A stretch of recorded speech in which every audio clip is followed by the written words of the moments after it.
Chapter 26. It fell out, as Wemmick had told me it would, that I had an early opportunity of comparing my guardian's establishment with that of his cashier and clerk. My guardian was in his room, washing his hands with his scented soap, when I went into the office from Walworth, and he called me to him, and gave me the invitation for myself and friends, which Wemmick had prepared me to receive. "No ceremony," he stipulated, "and no dinner dress, and say to-morrow." I asked him where we should come to, for I had no idea where he lived, and I believed it was in his general objection to make anything like an admission, that he replied, "Come here, and I'll take you home with me." I embraced this opportunity of remarking that he washed his clients off, as if he were a surgeon or a dentist. He had a closet in his room, fitted up for the purpose, which smelt of the scented soap, like a perfumer's shop. It had an unusually large jack-towel on a roller inside the door, and he would wash his hands, and wipe them, and dry them all over this towel, whenever he came in from a police court, or dismissed a client from his room.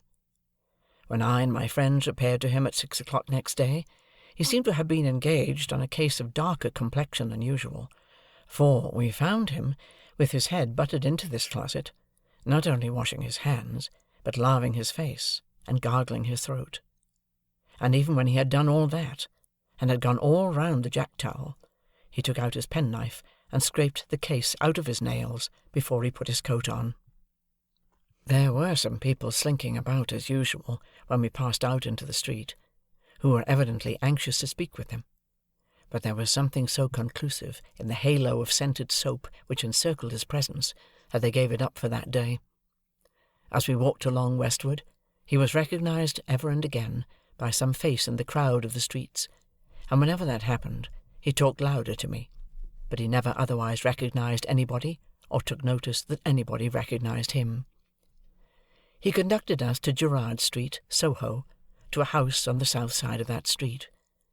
Rather a stately house of its kind, but dolefully in want of painting, and with dirty windows. He took out his key and opened the door, and we all went into a stone hall, bare, gloomy, and little used. So, up a dark brown staircase, into a series of 3 dark brown rooms on the first floor. There were carved garlands on the panelled walls, and as he stood among them, giving us welcome, I know what kind of loops I thought they looked like. Dinner was laid in the best of these rooms. The second was his dressing-room, the third his bedroom. He told us that he held the whole house, but rarely used more of it than we saw. The table was comfortably laid, no silver in the service, of course, and at the side of his chair was a capacious dumb-waiter, with a variety of bottles and decanters on it, and 4 dishes of fruit for dessert. I noticed throughout that he kept everything under his own hand, and distributed everything himself. There was a bookcase in the room. I saw, from the backs of the books, that they were about evidence, criminal law, criminal biography, trials, acts of Parliament, and such things. The furniture was all very solid and good, like his watch-chain. It had an official look, however, and there was nothing merely ornamental to be seen. In a corner was a little table of papers with a shaded lamp, so that he seemed to bring the office home with him in that respect too, and to wheel it out of an evening, and fall to work. As he had scarcely seen my 3 companions until now, for he and I had walked together, he stood on the hearth-rug, after ringing the bell, and took a searching look at them. To my surprise, he seemed at once to be principally, if not solely, interested in Drummle. "Pip," said he, putting his large hand on my shoulder and moving me to the window, "I don't know one from the other. Who's the spider?" "The spider?" said I. "The blotchy, sprawly, sulky fellow." "That's Bentley Drummle," I replied. "The one with the delicate face is Startop." Not making the least account of the one with the delicate face, he returned, "Bentley Drummle is his name, is it? I like the look of that fellow." He immediately began to talk to Drummle, not at all deterred by his replying in his heavy, reticent way, but apparently led on by it to screw discourse out of him. I was looking at the two, when there came between me and them the housekeeper, with the first dish for the table. She was a woman of about 40, I suppose, but I may have thought her younger than she was. Rather tall, of a lithe, nimble figure, extremely pale, with large faded eyes and a quantity of streaming hair. I cannot say whether any diseased affection of the heart caused her lips to be parted, as if she were panting, and her face to bear a curious expression of suddenness and flutter, but I know that I had been to see Macbeth at the theatre a night or two before, and that her face looked to me as if it were all disturbed by fiery air, like the faces I had seen rise out of the witch's cauldron. She set the dish on, touched my guardian quietly on the arm with a finger to notify that dinner was ready, and vanished. We took our seats at the round table, and my guardian kept Drummle on one side of him, while Startop sat on the other. It was a noble dish of fish that the housekeeper had put on table, and we had a joint of equally choice mutton afterwards, and then an equally choice bird. Sauces, wines, all the accessories we wanted, and all of the best, were given out by our host from his dumb-waiter, and when they had made the circuit of the table, he always put them back again. Similarly, he dealt us clean plates and knives and forks for each course, and dropped those just disused into 2 baskets on the ground by his chair. No other attendant than the housekeeper appeared. She sat on every dish, and I always saw in her face a face rising out of the cauldron. Years afterwards, I made a dreadful likeness of that woman, by causing a face that had no other natural resemblance to it than it derived from flowing hair to pass behind a bowl of flaming spirits in a dark room.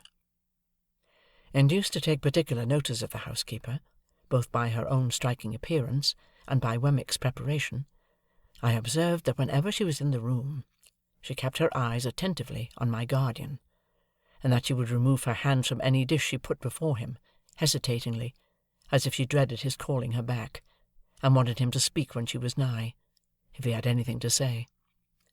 I fancy that I could detect in his manner a consciousness of this, and a purpose of always holding her in suspense. Dinner went off gaily, and although my guardian seemed to follow rather than originate subjects, I knew that he wrenched the weakest part of our dispositions out of us. For myself, I found that I was expressing my tendency to lavish expenditure, and to patronize Herbert, and to boast of my great prospects, before I quite knew that I had opened my lips. It was so with all of us, but with no one more than Drummle, the development of whose inclination to gird in a grudging and suspicious way at the rest was screwed out of him before the fish was taken off. It was not then, but when we had got to the cheese, that our conversation turned upon our rowing feats, and that Drummle was rallied for coming up behind of a night in that slow, amphibious way of his. Drummle, upon this, informed our host that he much preferred our room to our company, and that as to skill, he was more than our master, and that as to strength, he could scatter us like chaff. By some invisible agency, my guardian wound him up to a pitch little short of ferocity about this trifle, and he fell to bearing and spanning his arm to show how muscular it was, and we all fell to bearing and spanning our arms in a ridiculous manner. Now, the housekeeper was at that time clearing the table. My guardian, taking no heed of her, but with the side of his face turned from her, was leaning back in his chair, biting the side of his forefinger, and showing an interest in Drummle that to me was quite inexplicable. Suddenly, he clapped his large hand on the housekeeper's, like a trap, as she stretched it across the table. So suddenly and smartly did he do this, that we all stopped in our foolish contention. "If you talk of strength," said Mr. Jaggers, "I'll show you a wrist. Molly, let them see your wrist." Her entrapped hand was on the table, but she had already put her other hand behind her waist. "Master," she said in a low voice, with her eyes attentively and entreatingly fixed upon him, "don't." "I'll show you a wrist," repeated Mr. Jaggers, with an immovable determination to show it. Molly, let them see your wrist." "Master," she again murmured, "please." "Molly," said Mr. Jaggers, not looking at her, but obstinately looking at the opposite side of the room, "let them see both your wrists. Show them. Come." He took his hand from hers, and turned that wrist up on the table. She brought her other hand from behind her, and held the two out, side by side. The last wrist was much disfigured, deeply scarred, and scarred across and across. When she held her hands out, she took her eyes from Mr. Jaggers, and turned them watchfully on every one of the rest of us in succession. "There's power here," said Mr. Jaggers, coolly tracing out the sinews with his forefinger. "Very few men have the power of wrist that this woman has. It's remarkable what mere force of grip there is in these hands. I have had occasion to notice many hands, but I never saw stronger in that respect, man's or woman's, than these." While he said these words, in a leisurely, critical style, she continued to look at every one of us in regular succession as we sat. The moment he ceased, she looked at him again. "That'll do, Molly," said Mr. Jaggers, giving her a slight nod. "You have been admired, and can go." She withdrew her hands, and went out of the room, and Mr. Jaggers, putting the decanters on from his dumb-waiter, filled his glass, and passed round the wine. "At 9:30, gentlemen," said he, "we must break up. Pray make the best use of your time. I am glad to see you all. Mr. Drummle, I drink to you." If his object in singling out Drummle were to bring him out still more, it perfectly succeeded.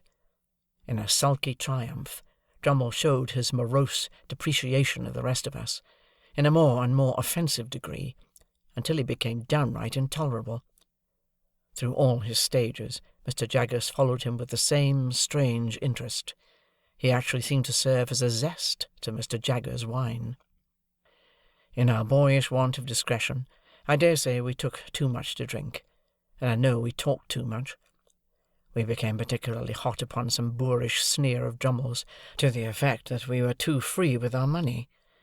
It led to my remarking, with more zeal than discretion, that it came with a bad grace from him, to whom Startup had lent money in my presence but a week or so before.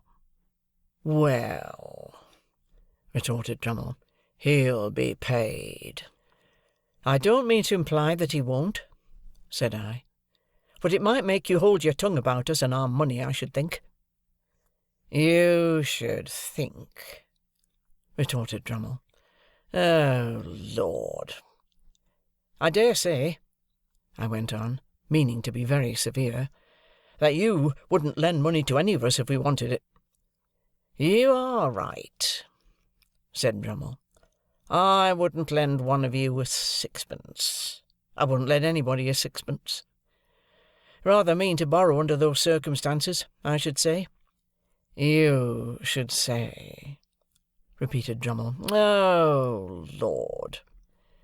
This was so very aggravating, the more especially as I found myself making no way against his surly obtuseness, that I said, disregarding Herbert's efforts to check me, "Come, Mr. Drummle, since we are on the subject, I'll tell you what passed between Herbert here and me when you borrowed that money." "I don't want to know what passed between Herbert there and you," growled Drummle, and I think he added in a lower growl that we might both go to the devil and shake ourselves. "I'll tell you, however," said I, "whether you want to know or not. We said that as you put it in your pocket, very glad to get it, you seemed to be immensely amused at his being so weak as to lend it." Drummle laughed outright, and sat laughing in our faces, with his hands in his pockets, and his round shoulders raised, plainly signifying that it was quite true, and that he despised us as asses all. Hereupon, Startup took him in hand, though with a much better grace than I had shown, and exhorted him to be a little more agreeable. Startup being a lively, bright young fellow, and Drummle being the exact opposite. The latter was always disposed to resent him as a direct personal affront. He now retorted in a coarse, lumpish way, and Startup tried to turn the discussion aside with some small pleasantry that made us all laugh. Resenting this little success more than anything, Drummle, without any threat or warning, pulled his hands out of his pockets, dropped his round shoulders, swore, took up a large glass, and would have flung it at his adversary's head, but for our entertainer's dexterously seizing it at the instant when it was raised for that purpose. "Gentlemen," said Mr. Jaggers, deliberately putting down the glass, and holding out his gold repeater by its massive chain, "I am exceedingly sorry to announce that it's 9:30. On this hint, we all rose to depart. Before we got to the street door, Startup was cheerily calling Drummle "old boy," as if nothing had happened. But the old boy was so far from responding that he would not even walk to Hammersmith on the same side of the way. So, Herbert and I, who remained in town, saw them going down the street on opposite sides, Startup leading, and Drummle lagging behind in the shadow of the houses, much as he was wont to follow in his boat. As the door was not yet shut, I thought I would leave Herbert there for a moment, and run upstairs again to say a word to my guardian. I found him in his dressing-room, surrounded by his stock of boots, already hard at it, washing his hands of us. I told him I had come up again to say how sorry I was that anything disagreeable should have occurred, and that I hoped he would not blame me too much. "Pooh!" said he, sluicing his face and speaking through the water-drops. "It's nothing, Pip. I like that spider, though." He had turned towards me now, and was shaking his head, and blowing and towelling himself. "I am glad you like him, sir," said I, "but I don't." "No, no," my guardian assented. "Don't have too much to do with him. Keep as clear of him as you can. But I like the fellow, Pip. He is one of the true sort. Why, if I was a fortune-teller—" Looking out of the towel, he caught my eye. "But I am not a fortune-teller," he said, letting his head drop into a festoon of towel, and towelling away at his 2 ears. "You know what I am, don't you? Good night, Pip." "Good night, sir." In about a month after that, the Spider's time with Mr. Pocket was up for good, and, to the great relief of all the house but Mrs. Pocket, he went home to the family Hole.